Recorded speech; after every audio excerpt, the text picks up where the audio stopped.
The tallow is rendered and it's time to make some amazing tallow-based products. I'm going to bring you along today while I make my favorite tallow product, which is a whipped tallow balm.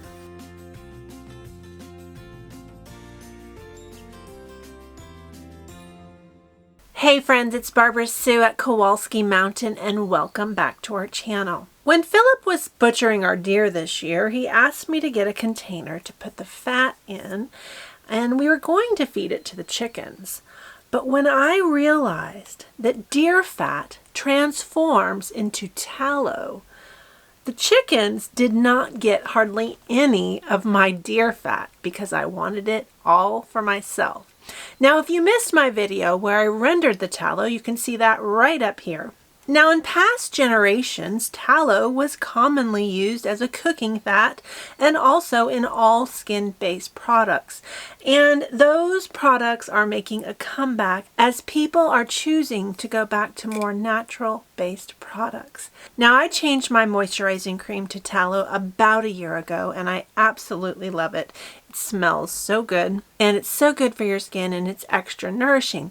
But it's kind of expensive, and so while I could lather it all over my hands and arms, I'm pretty stingy with it and only use it as a facial moisturizer. But by making my own, I'll be able to be more generous with it and use it however I'd like. Now today we're going to make our whipped tallow balm, and I can hardly wait. So let's check it out. Now I've already measured out my tallow and I have 8 ounces of tallow here in my pan. And we're going to first melt that and also add some additional ingredient. Now since tallow is solid at room temperature, to make a more spreadable and easy to use whipped tallow balm, we need to add a liquid oil to it. Now I chose to add jojoba oil to my tallow balm. Now jojoba is very well known for the benefits it is to the skin, and while this is a more expensive oil, I wanted to use something that was going to be extra nourishing to my skin. You can use lots of different oils. Some people use just olive oil. You could use avocado oil. And then there's also some more expensive oils that you could use as well. Now I'm also going to be adding some vitamin E. Now, you know, I'm getting a little bit older and I want to take really good care of my skin. Now vitamin E is very good for your skin, and I definitely wanted to add that to my tallow balm. Now I'm also going to be using some arrowroot powder. Now if you've used any type of tallow lotions, you know that it can feel kind of greasy after you use it, and the arrowroot powder is to help with the greasiness of the feel after you've used it. So we're going to be using this in moderation. We're going to add it just until I'm happy with it, and we'll see how it changes the tallow balm. Now many people use essential oils in their tallow balm for fragrance, but I'm going to be using almond extract. Now I've been buying my tallow balm from Toups & Co. Organics, and I highly recommend their products. If you love tallow balm but you don't want to make your own, I do have a link in the description box with a discount code for Toups & Co. The tallow balm that I purchased from them smells like frosting, and that is accomplished with this almond scent. Now I absolutely love it, and so that's how I'm going to scent my whipped tallow balm. Now that's all we need to make our whipped tallow balm, so let's go ahead and whip up a batch.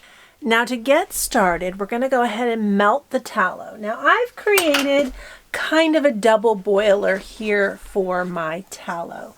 I have my KitchenAid bowl, and then I have a larger pot that has some water in the bottom, and I'm just going to put that on top. Now it's not a perfect fit, but it's going to work. We're going to go ahead and get this lit. We're going to let that tallow melt. Now in the meantime, let's go ahead and get the rest of the oils ready. Now the tallow balm is mixed at a 1:4 ratio. So 1 part of your carrier oil to 4 parts tallow. I did 8 ounces of my tallow, so I'm going to do 2 ounces of my carrier oil. Now I'm going to weigh it just like I weighed the tallow to ensure accuracy. So my scale is on, And we are on ounces.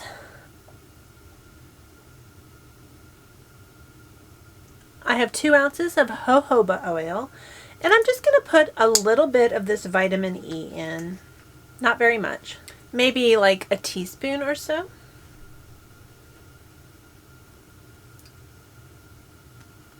Might even be, it's probably between half a teaspoon and a teaspoon. I didn't measure that, I just poured it in. Now the tallow is going to take a little while to melt because that is a double boiler. So a double boiler allows us to heat things with indirect heat. The water is taking the direct heat, and it's going to heat the oil and cause it to melt. Now my tallow is made from deer fat, and so that's something I can only get one time a year during hunting season. So I certainly don't want to burn any of my tallow by heating it incorrectly. So once that melts, we'll come back for the next step. Now the tallow is really starting to melt. We're probably halfway there, and it's only taken a few minutes. My water is boiling, that tallow is melting. Now one caution to you, my makeshift double boiler is hot. The metal handle of my KitchenAid bowl is hot, so you definitely want to handle that with a pot holder and be careful with it. Now the other thing about tallow is I'm really careful with tallow and my sink. Now here at Kowalski Mountain we do live in an RV, so we have RV systems that are a little more delicate than your household systems, but even still I would be very cautious of putting any tallow down your sink. You certainly don't want drain issues. So with all of the bowls and pans that I use for tallow making, I wash them outside and dump all of the drain, all the dishwater and all of that outside. I don't put that down my sink at all. Now my water is at a full rolling boil, so we're going to really start to see some progress there. We're going to let that keep melting. We're just about there. Just a little bit of solid tallow left. So we're going to let that completely melt. Now you see I have a paper towel. That's for my utensils so I don't drip tallow all over my kitchen. It is a pain to clean. Now this looks completely melted, so I'm going to go ahead and turn off the heat. I have my liquid oils and my vitamin E, and I'm going to go ahead and pour that in. And I'm just going to stir that together to ensure that the two oils are completely blended together. Now while this mixture is still in a liquid form, we're going to go ahead and add the fragrance. Now you can use essential oils, and keep in mind that not all essential oils are safe for your skin, so choose carefully of what you would like. But lavender is a popular one, vanilla, things like that are really popular essential oils for your tallow balm. Now I am going to add some almond extract because I love the fragrance. Now I'm going to do a half a teaspoon.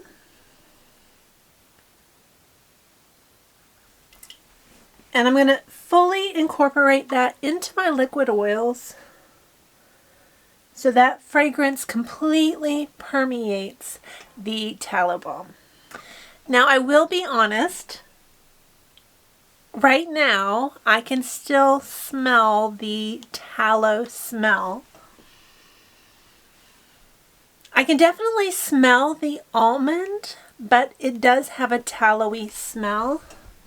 I'm half tempted to add more, but I'm going to make this batch this way, and in the future if I want to increase the fragrance I will do it in the future. We're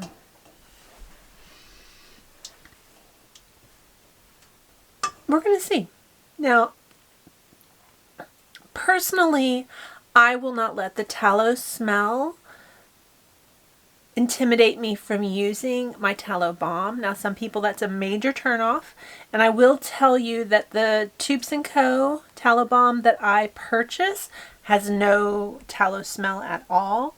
This I think is going to. Now I could prevent that by rendering it more and try to get out that smell. I'm going to embrace the fact that this is tallow and tallow has a smell, and that's going to be okay.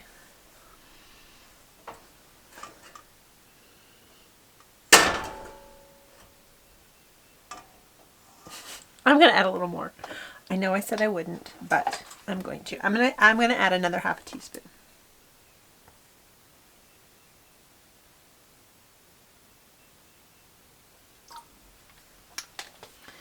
So that's a full teaspoon.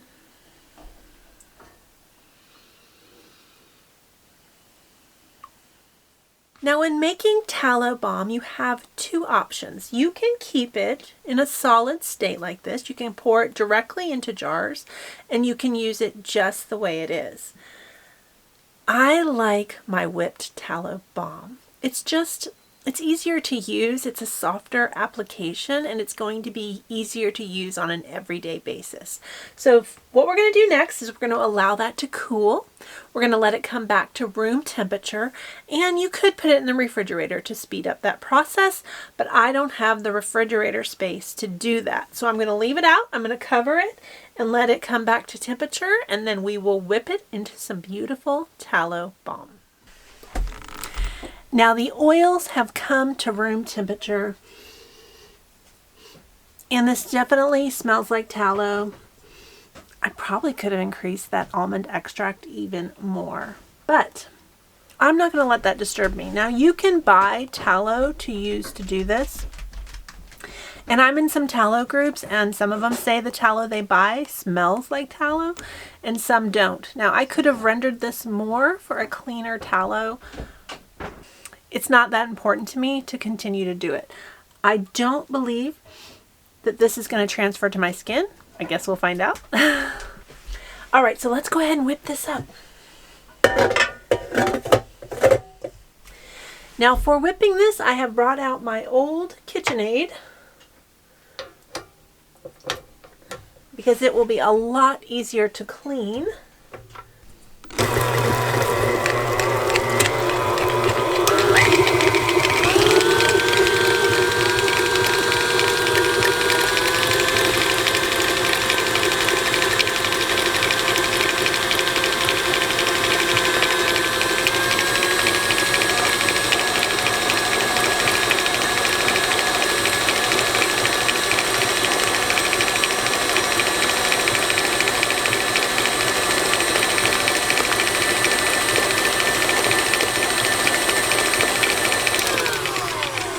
Now before we continue, I just want to push all this down.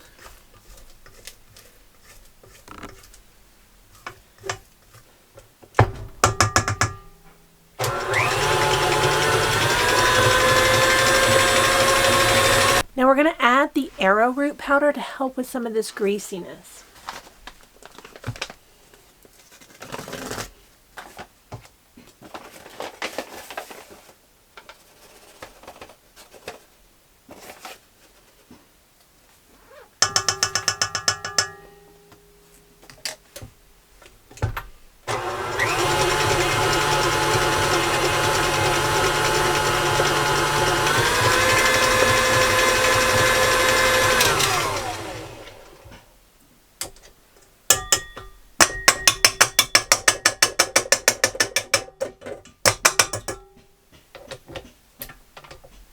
I'm going to add 1 more teaspoon.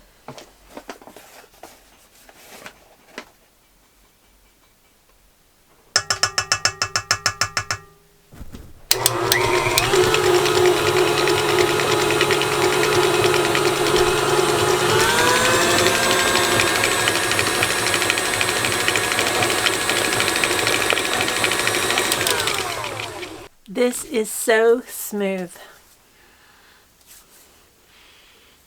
There is a faint aroma of tallow, but not enough to disturb me for sure.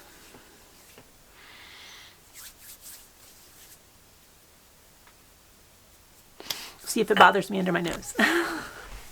All right, so we're going to get these into the jars.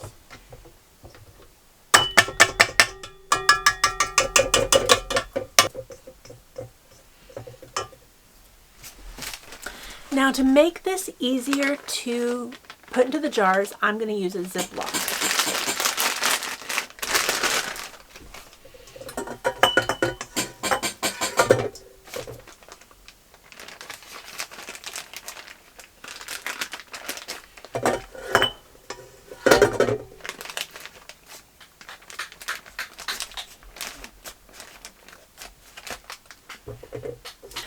All I can think of right now is don't lick the batter. All right, so I cut the corner. And we are going to fill this just like we would do frosting.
And that's all there is to it.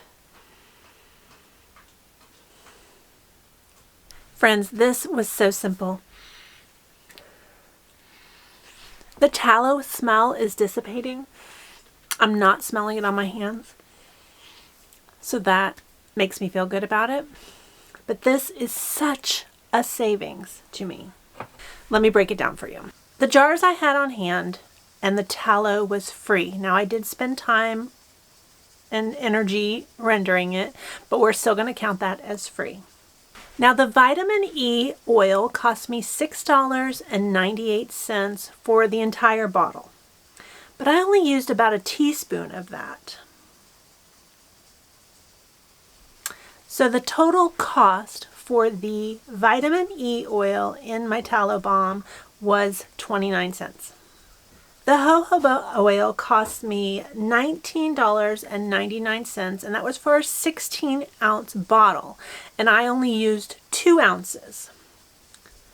So for 2 ounces, it cost me $2.49. Now the last item that I purchased to put in that was the arrowroot powder, and that cost me $5.58 for a 1-pound bag.